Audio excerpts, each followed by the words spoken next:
Praise the Lord, जय मसीह की। कैसे हैं आप सभी लोग? आप सभी को नए साल की बहुत बहुत शुभकामनाएं। परमेश्वर आपका ये साल जो है वो अद्भुत तरीके से जो है आपको ब्लेस करने जा रहा है। बस विश्वास करिएगा और विश्वास करिएगा कि परमेश्वर इस साल कुछ ऐसा अद्भुत काम करेगा जिसकी आपने कल्पना भी नहीं की होगी, उससे भी बेहतर आपके लिए काम करेगा।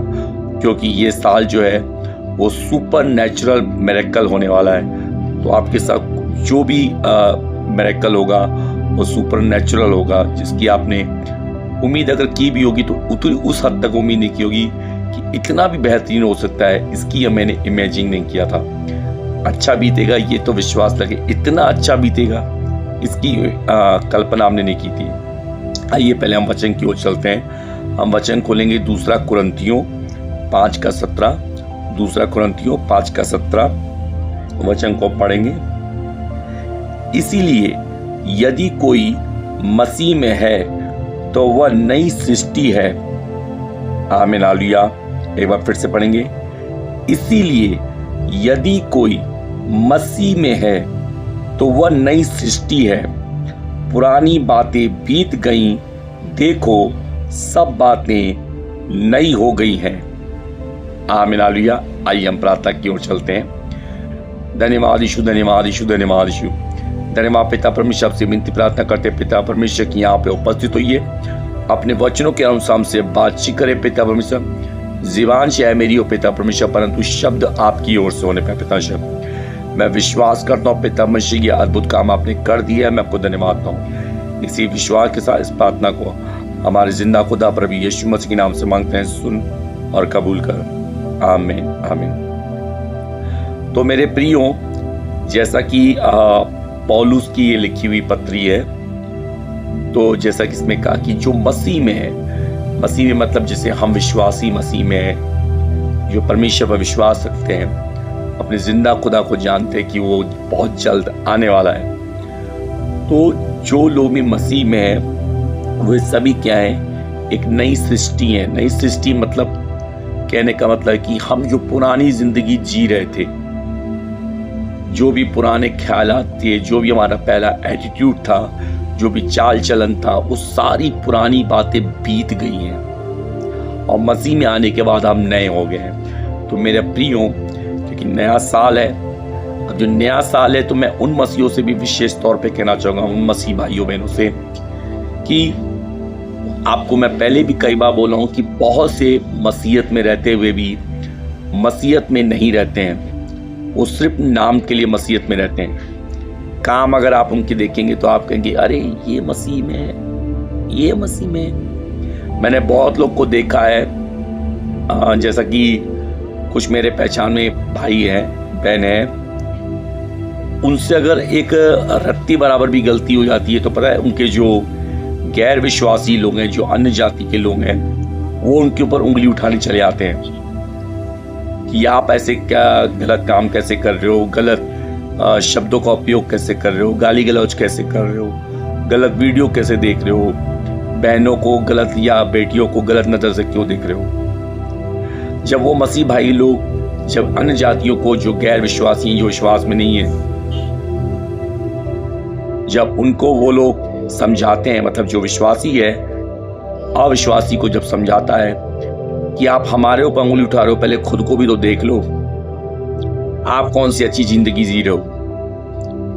तो जो गैर विश्वासी, जो विश्वास में नहीं है, जो मसीहत में नहीं है, वो भी जो जवाब देता है बहुत खूबसूरत जवाब देता है। मैं उसको खूबसूरत जवाब इसलिए कह रहा हूँ कि वो उसका कहना अपनी यहाँ पे बिल्कुल सही बनता है। वो ये कह रहा है जो गैर विश्वासी लोग होते हैं, जो विश्वास में नहीं होते हैं, वो विश्वासी भाई लोगों को ये कहते हैं कि भैया हमें तो पता है कि हम कीचड़ में हैं, हमें तो पता है कि हम कीचड़ में पड़े हुए हैं, हम गोबर में पड़े हुए हैं। पर मेरे भाई, मैं तुमसे ये सीख लेना चाह रहा हूं कि तुम इस गोबर से निकल के गए थे और नहाए थे, और नहाने के बाद फिर वापस गोबर में आ रहे हो, तो ज्यादा बेवकूफ कौन ठहरा?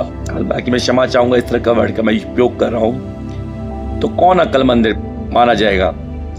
जो गोबर से, कीचड़ से निकल के नहाने गया कि अब ये जिंदगी मुझे नहीं जीनी है, मुझे गलत नहीं सोचना है, मुझे गलत नहीं बोलना है, ना मुझे गलत कोई ऐसा काम करना है। वो अगर इंसान जब अगर गलत करने लगे तो जो गलत इंसान है उसको प्रेरणा कहाँ से मिल पाएगी? फिर तो वो भी वही कहेगा, भैया तुम अगर नहा के मान लो चले भी गए थे तो आए तो वापस कीचड़ में ही ना, तो तुम अपने आप को ये कैसे कह सकते हो कि भैया मैं नहाया था? अरे नहाए तो थे लेकिन वापस तो कीचड़ में ही आ गए ना, तो तुम्हारा नहाना ना नहाना तो बराबर हो गया। तो वही चीज मैं आप लोग को समझाना चाह रहा हूं मेरे प्रियो, कि बहुत से लोग मसीह भाई बहन लोग होते हैं जो कहने के लिए खाली मसीहत में होते हैं, कहने के लिए, और परमेश्वर ऐसे लोगों से विशेष तौर पे नफरत करता है जो ऊपरी तौर पे दिखाना पसंद करते हैं। तो मेरे प्रियो, क्योंकि ये नया साल है, आज मैं आप लोग को ज़्यादा किसी बात को लेकर ज़्यादा वो नहीं करूँगा एक तरह का, क्योंकि बहुत लोग को लगता होगा कि शायद मैं ताना मारता हूँ। मैं ताना नहीं मारता हूँ, जो सच्चाई है बस वो आपके सामने रखता हूँ। अब जैसे मान लो मेरी शक्ल बिगड़ी हुई है, मेरे चेहरे पे धूल मट्टी लगी हुई है, अब मुझे अगर आके कोई आईना देखा है कि मनीष ब्रदर आपके चेहरे पे मट्टी लगी हुई है, और मैं मिट्टी देखने के बाद उसके ऊपर चिढ़ जाऊं कि तुम्हारा आईना ही खराब है, तुम्हारी सोच ही खराब है, कि मेरी शक्ल खराब दिखती है, तो उसको गलत ठहरा देने से ऐसा तो नहीं कि मेरे चेहरे से मट्टी अपने आप हट गई। उस मट्टी को, उस गंदगी को मुझे चेहरे से हटानी पड़ेगी। आईने का काम है, जो आप हो वही चीज आपको दर्शाता है, वही आपको दिखाता है। तो मेरा भी काम बस यही रहता है, क्योंकि मैंने अपना चैनल का नाम भी उसी तरह कर रखा है कि सच्चे मसीह बनो। तो सच्चे मसीह कैसे बन सकते हैं? हम वचन के अनुसार बन सकते हैं, दिखावटी मसीह में बनो।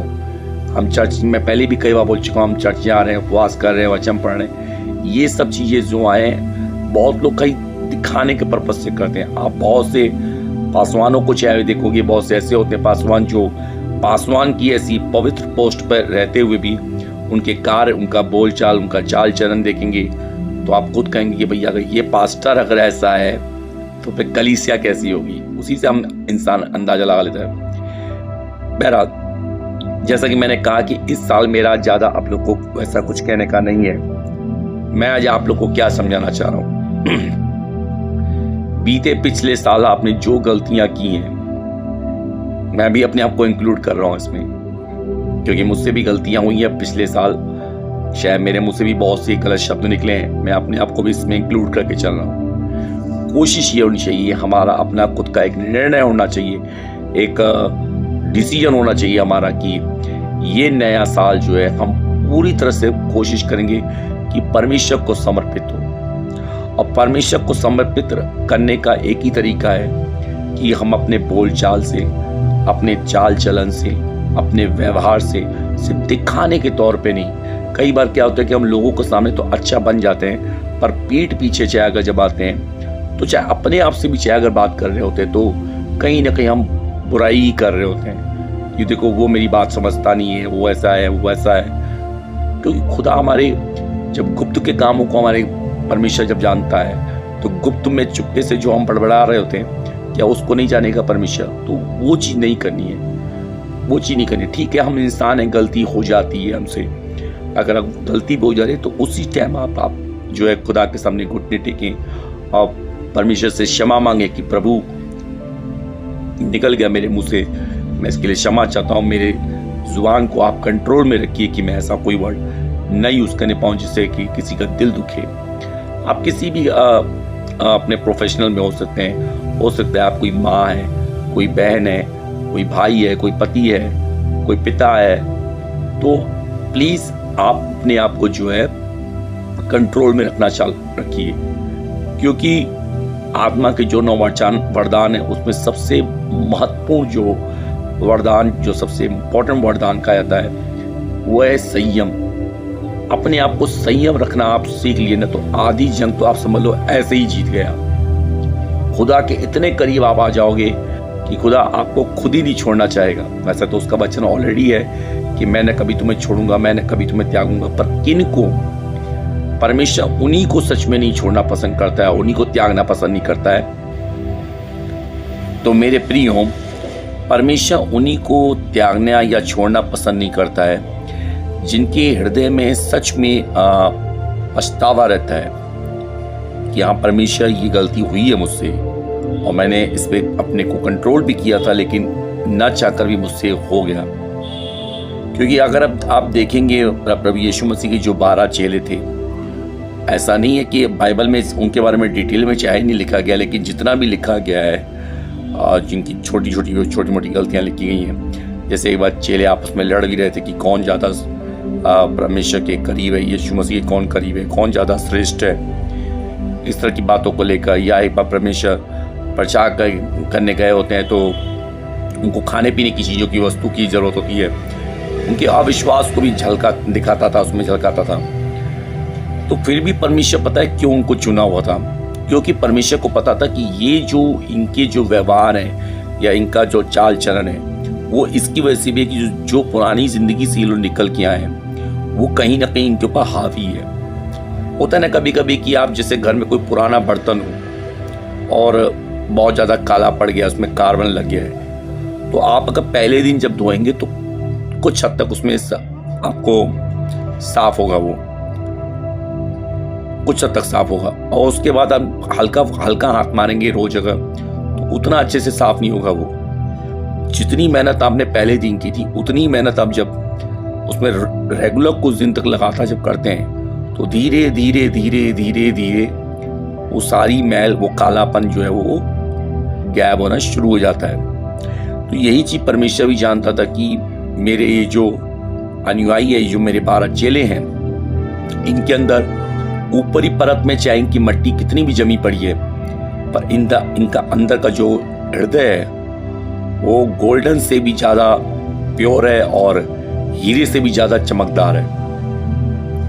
ये चीज परमेश्वर से जानता था, क्योंकि परमेश्वर उनके हृदय को देख रहा था। इसीलिए पतरस ने भी जब परमेश्वर को धोखा दिया तो धोखा देने के बाद पतरस यीशु मसीह के पास नहीं दौड़ा, मतलब दौड़ा तो था उसकी कब्र में, लेकिन अगर उसके बाद भी उसको शायद उतना विश्वास नहीं था, और यही वजह है कि वो वापस अपने काम पे, मछली के काम पे वापस चला जाता है।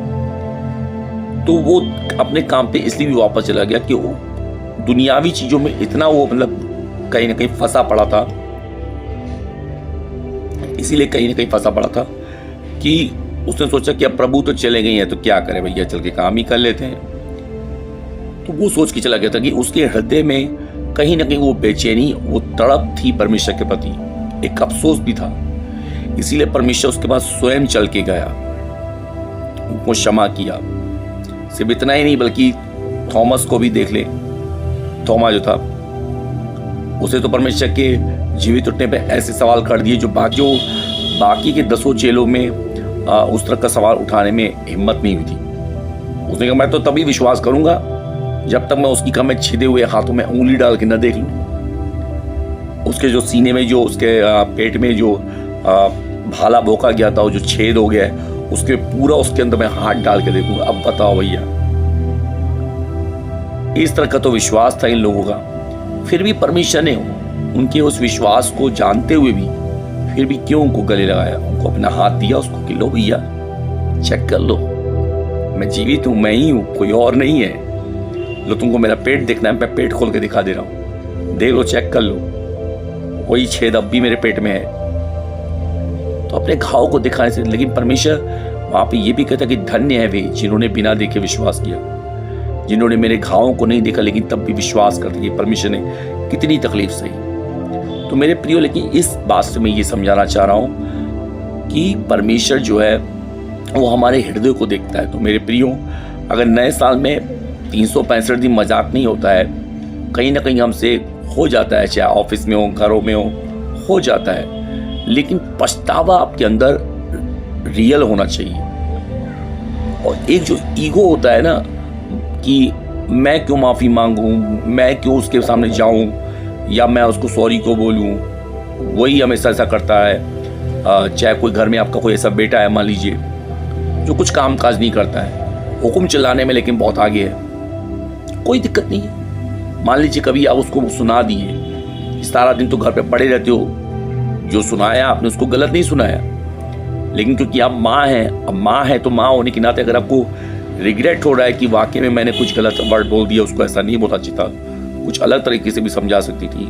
कोई बात नहीं है, अपने सॉरी को एक्सप्लेन करने के लिए डायरेक्ट सॉरी न बोल के घुमा के सॉरी बोल दो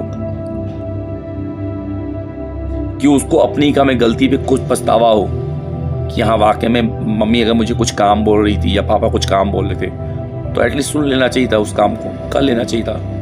जो चीज़ आप प्यार से करा सकते हैं वो टकरार से नहीं करा सकते हैं। ये चीज़ याद रखिए, शैतान का काम ही यही होता है कि जब आपके मुंह से कुछ निकले तो जिसके खिलाफत आपके मुंह से कुछ निकला है उसके हृदय में जाके शैतान जो है अपना पूरा पक्का समझ लो एक तरह का डेरा बनाने के लिए तैयार हो जाता है कि देख तेरी माँ को ऐसे बोलना चाहिए था, देख तेरे पापा को ऐसा बोलना चाहिए था, ये है वो है। तो यूं समझ लीजिए कि आपसे मुख से कुछ निकलना, आपने अपने आप को तो परमेश्वर के सामने गिराया ही गिराया, साथ साथ जिसको आपने बोला उसको समझ लो आपने तो धक्का मार दिया, जाके खड्डे में गिर।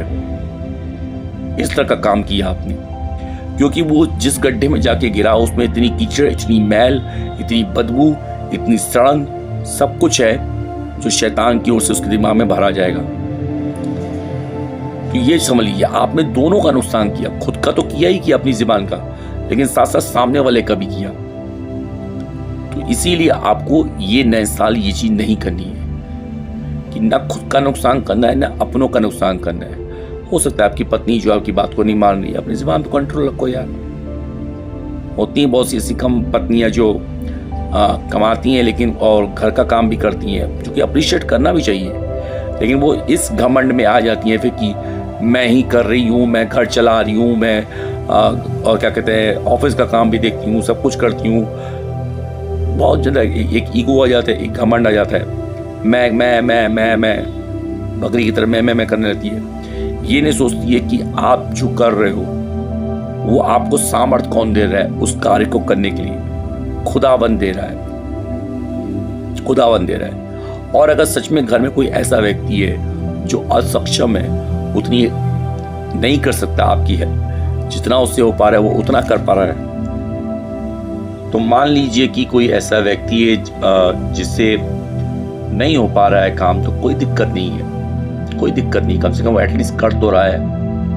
मैं ऐसे उन लोगों के बारे में बात कर रहा हूँ जैसे जो बुजुर्ग माँ बाप होते हैं, नहीं हो पाता है काम उनसे, लेकिन जो घर की बहुएं होती हैं या उनके जो बेटे होते हैं वो हुक्म चलाने में आगे रहते हैं। अगर जो शादीशुदा बेटा है या बेटी है तो वो हुक्म चलाएंगे, हम सारा दिन काम करके आए, आपको थोड़ा सा काम बोल दिया करने के लिए तो नहीं हो पाया, नहीं हो पा रहा होगा उनसे, तो कोई दिक्कत नहीं है। कम से कम उनसे जितना हो पाया तो वो भी तो कम से कम अप्रिशिएट करने योग्य है ना। तो इस बात का आप ध्यान रखिए।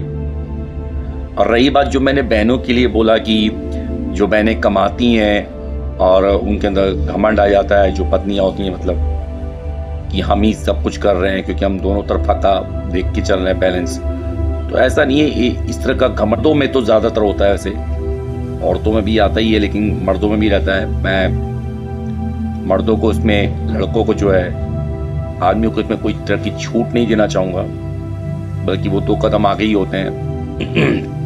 हाँ, ये और बात है कि ज़्यादातर जो हम आदमी लोग होते हैं ज़्यादातर अपनी बात को, जो घर को बांध के चलना पसंद करते हैं, वो पलट के जवाब देने से बेहतर समझते हैं कि उस जगह से हट जाओ, कहीं बाहर चले जाओ, कुछ देर अपने गुस्से कंट्रोल कर लो।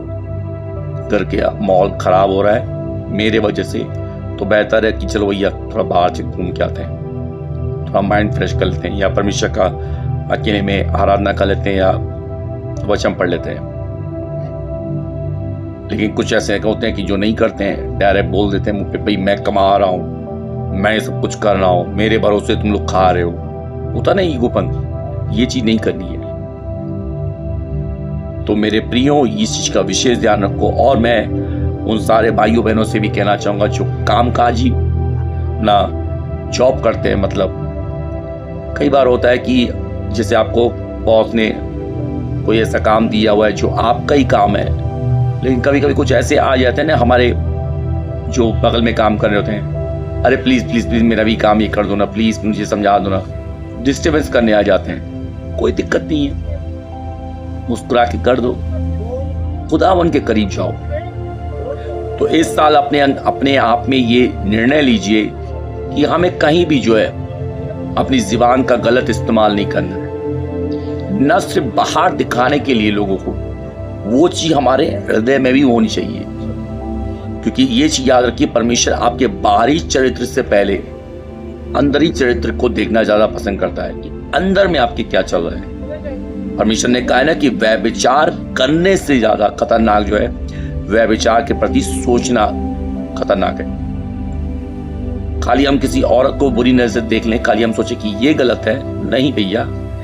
किसी औरत के लिए या किसी बेटी के लिए हम इमेजिन भी कर रहे हैं अगर उसके लिए कुछ गलत चीजें, तो वो करने के बराबर है, ऐसा खुदावन ने कहा है। तो सेम चीज हमारे जीवन में भी लागू होती है ये बात कि ये जरूरी नहीं है कि हम मुंह से कुछ अगर नहीं बोल रहे हैं लेकिन हालात हमारे वही हैं, उसको कोस रहे हैं, उसके लिए बद्दुआ दे रहे हैं मन ही मन में, वो चीज सही नहीं है। जो आप बाहर हो वही आप अंदर भी होने चाहिए, तब आप अपने आप को खुदावन के करीब ले जाना पाओगे।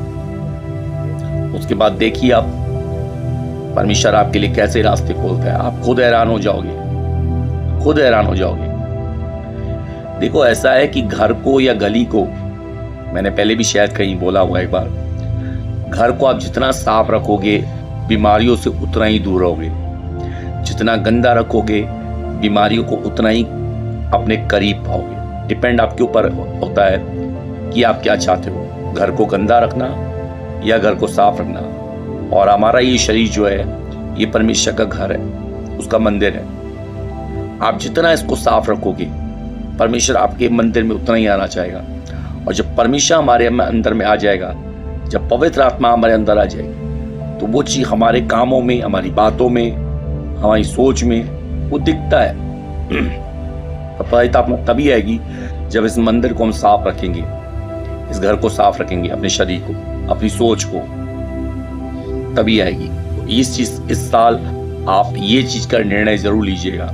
और हाँ, मैंने बोला है और फिर से भी रिपीट करता हूँ, क्रिसमस में जो आपने नेकी के काम जो किए, किसी की हेल्प की, किसी को कुछ डोनेट किया, ये नेचर साल में एक बार दिखाने से बेहतर है इस नेचर को अपने आप में हमेशा डाले रहें। ठीक है, हमसे मान लो कोई ऐसा व्यक्ति मिल जा रहा है, गरीब है, हम शायद उसको उस हद तक हेल्प न कर पाए जो हमने क्रिसमस भी की थी। मतलब क्रिसमस में हो सकता है किसी को नया जैकेट दिया हो या पुराना जैकेट दिया हो, जो भी आपसे बंद पड़ा हो, जो आपकी कैपेसिटी रही हो देने की, आप नहीं कर सकते हो, कोई दिक्कत नहीं है। लेकिन जो हो सकता है, क्योंकि नीति वचन 3 का 27 और 28 में लिखा हुआ है ये बात साफ साफ, यदि तुम में क्षमता हो तो किसी की मदद करने से कभी पीछे मत हटना। अगर आपने क्रिसमस में किसी की 100 रुपए की मदद की थी, अब बाकी के दिनों में कोई ऐसा व्यक्ति, कोई ऐसा भूखा, कोई ऐसा प्यासा, कोई ऐसा नंगा, कोई भी आपको ऐसा मिलता है, तो उसकी 100 रुपए की बजाय 10 रुपए की मदद कर दो, 10 रुपए का बिस्किट खिला दो। भाई पिछली बार किसी को नया जैकेट दिया था, इस बार किसी को पुराना जैकेट दे दो। न दे पाओ तो कम से कम कोई पुरानी चादर दे दो, जो हो पड़े। मदद करने से पीछे मत हटो, एक्सक्यूज मत देना। भूल गया होगा उसको भी एक्सेप्ट करो कि मैं भूल गया। और सिर्फ मदद इस तरह की नहीं कि किसी को सामानों से मदद कर सको, फिजिकली हेल्प भी होती है। कोई आपके घर के करीब में, आस पड़ोस में कोई ऐसा व्यक्ति है जो हॉस्पिटल जाना चाहता है, तो उसको हॉस्पिटल ले जाइए। चर्च जाना चाहता है तो चर्च साथ में लेके जाइए। मदद करने के लिए हमेशा तत्पर रहें। लेकिन हाँ, एक चीज और बता दूं मैं, मदद के चक्कर में बहुत लोग अपना नुकसान कर बैठते हैं। आप मदद तो सबकी करिए, क्योंकि यीशु मसीह भी देखो हमें जीवन काल में सबकी मदद की, सबकी मदद की। यहूदा इस्करियोती को भी अगर हम देखें तो उसके बारे में परमेश्वर पहले से ही जानते थे कि वो हमें से क्या करने वाला है। खुल्लम खुल्ला उसको मुंह पर बोलते भी थे, पर परमेश्वर ने उसके साथ कभी गलत व्यवहार नहीं किया। परमेश्वर का वचन की जगह कहता भी कि सांप की तरह चतुर रहो, क्योंकि सांप जो होता है बहुत ही चालाक होता है।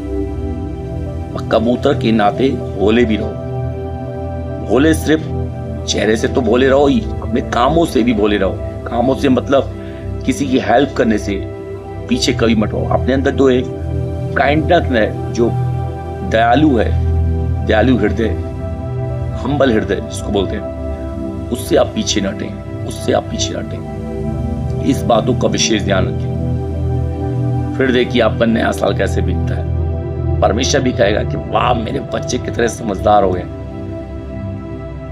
परमेश्वर को भी आपकी हेल्प करने में मजा आएगा कि चलो मेरे बच्चे ने ये मांगा था मुझसे और मैंने इसके लंबे समय से इसकी ये प्रेयर रिक्वेस्ट को अभी तक नहीं पूरा किया, तो चलो मैं अब पूरी कर देता हूँ। शैतान चाहे लाख कोशिश कर रहा होगा कि नहीं अभी इसमें ये कमी है, अरे वो हट तेरी तो नहीं सुनूंगा मैं। परमेश्वर को उसको बोलेगा तेरा तो काम ही है, मैं जानता हूँ तेरा काम ही है दोष लगाना, तेरी थोड़ी ना सुनूंगा मैं। तो ये चीज है, इस साल अपने अंदर ये निर्णय लीजिए कि आपको अपना साल जो बेहतरीन से भी बेहतरीन बिताना है, तो पहले अपने आप को बदलिए। साल नया नहीं होता है, आप नया बनिए। साल की डेट चेंज होते हैं, ईयर्स चेंज होते हैं, सब कुछ बाकी वही होता है, सब कुछ वही होता है। क्या क्रिसमस की डेट चेंज होती है? नहीं। क्या आपकी बर्थडे डेट चेंज होती है? नहीं। क्या आपकी शक्ल जो थी पहले या आपका नाम जो था पहले, जैसे मेरा ही नाम मनीष था, 10 साल पहले भी मेरा नाम मनीष था, 10 साल बाद भी मनीष नाम हुआ है। तो कहने का मतलब कुछ ज्यादा कुछ चेंज नहीं होता है। जरूरी है कि हम अपने आप को चेंज करें, ऐसा बने जो परमेश्वर को भाए, परमेश्वर को ग्रहण योग्य हो। इन बातों का विशेष ध्यान रखिए। इसी उम्मीद के साथ मैं आपको ब्लेसिंग देते हुए कहना चाहूंगा, ये साल आपका बेहतरीन होने जा रहा है। विश्वास करिए और जो वचन के अनुसार जो कहा है उसे आप पूरा करिए, और फिर देखिए आपका नया साल कैसा बीतता है। आप खुद हैरान हो जाएंगे, खुद हैरान हो जाएंगे। God bless you all of you, God bless you. आइए आपके लिए एक छोटी सी प्रार्थना कर देते हैं।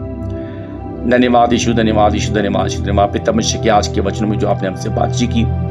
हम विश्वास करते हैं पिता परमेश्वर की ये साल हमारे लिए बेहतरीन होने जा रहा है। पवित्र आत्मा आप हमारे शब्दों में, हमारे कामों में, हमारी सोच में आप हमारी मदद करेगा कि हम न गलत सोचें, न गलत बोले और न गलत करें। आप हमारी सहायता करेगा, क्योंकि बगैर आपके हम कुछ भी नहीं कर सकते हैं। पवित्र आत्मा जब आप हमारे हृदय में देखिए कि हमारी स्वयं की इच्छा है कि हम नेकी के काम करना चाहते हैं, अच्छा सोचना चाहते हैं, अच्छा बोलना चाहते हैं, अच्छा करना चाहते हैं, तो उस कार्य में हमारी मदद करेगा, उस कार्य में हमारी मदद करेगा। मैं विश्वास करता हूँ पिता परमेश्वर आप ऐसा काम निश्चय हमारे साथ करने जा रहे हैं। मैं आपको धन्यवाद हूँ। और ये साल आप हमें आशीषों से भरने जा रहे हैं, सुपर नेचुरल मिरेकल होने जा रहा है अथॉरिटी के साथ। हम विश्वास करते हैं, विश्वास करते हैं पिता। मैं धन्यवाद हूं कि जितने भी भाइयों बहनों ने इस वचनों को सुना है पिता परमेश्वर, जो भी सुने उनको बहुत ऐसे आशीष दीजिएगा, जितना उन्होंने सोचा उससे बढ़कर दीजिएगा, उससे बढ़कर दीजिएगा पिता परमेश्वर। धन्यवाद देते हैं पिता परमेश्वर। इस विश्वास के साथ इस प्रार्थना को हमारे उद्धारकर्ता प्रभु यीशु मसीह के नाम से मांगते हैं, सुन और कबूल कर। आमीन, आमीन, आमीन। तो मेरे प्रियो, आपको नया साल बहुत बहुत मुबारक हो। परमेश्वर आपको बहुत ऐसे आशीष दे, और इस वीडियो को ज़रूर अपने दोस्तों में, अपने रिश्तेदारों में, अपने पड़ोसियों में, अपने ऑफिस में, जहाँ भी हो सके आपको शेयर ज़रूर करेगा। क्या पता किसका जीवन बदल जाए। Okay, God bless you all of you, God bless you. परमेश्वर आप सबको बहुत ऐसा आशीष दे। शालोम।